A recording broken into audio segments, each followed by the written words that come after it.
right into the talk show questions. First off, Per, I've heard this and I wanted a confirmation. I heard the hardest part about smoking fish is getting it lit. Is that true? That's the question. After which lake do you catch them in? I've used a blowtorch personally. That's the only way you're ever gonna get it going. But no, seriously. Yeah, you drop it on a skillet.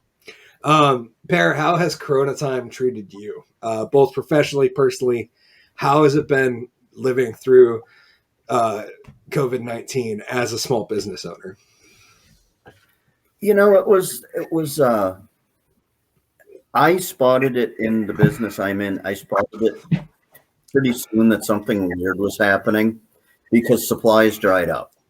Yep. Way before people caught on something was about to really happen. So I sort of hoarded fish, and I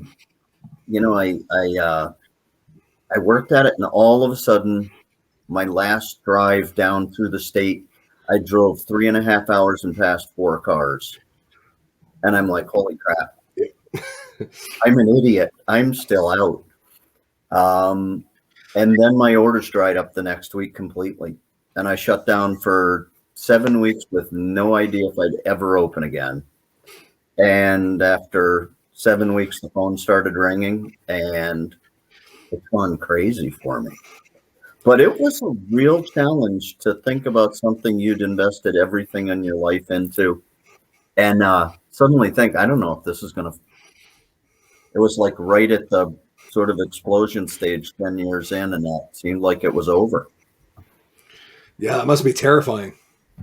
It was pretty creepy. And a piece of it is, for whatever way, shape, or form it happened, at that stage, I'd been living alone for 2.5 years on my own. And it was a neat way to learn how to live with yourself. Yeah.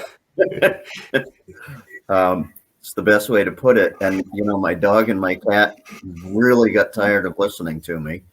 But we're now much closer.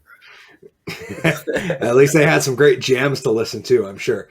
Was that something you focused time into during the meantime in your downtime? Did you play a lot of guitar and just have fun? Or it was huge. I've played guitar more in the last 2 years than I've played in the previous 20. That's awesome. Yeah, it's been great. That part of it was great, and luckily I had set up with a whole bunch of looping stuff. And as I said to you the other night, the band never shows up drunk, and it's really cool. It's the opposite of the show, where everybody shows up drunk, but we still have a great time. So, and as I've said, this show, I mean, as weird as it is to thank COVID-19 for creating something, this show wouldn't exist without it. We never would have figured it out and made it work and polished up the turd that we call the Drunken Under Quarantine show. It's a shiny turd. Oh yeah, spit shined, like some hubcaps in the city, you know. But I'm very impressed, and your ingenuity, Per, always coming out with new products, always working on development. You want to name what's your favorite that you produce? I guess would be my final question of the segment.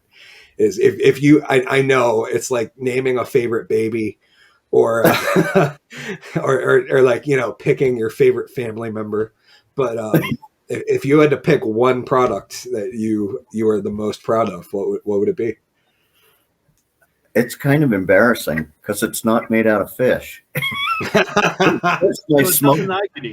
It's my smoked garlic dip. Oh, and it's so good. I honestly had thought about it and I totally forgot because of the holiday weekend and being so crazy.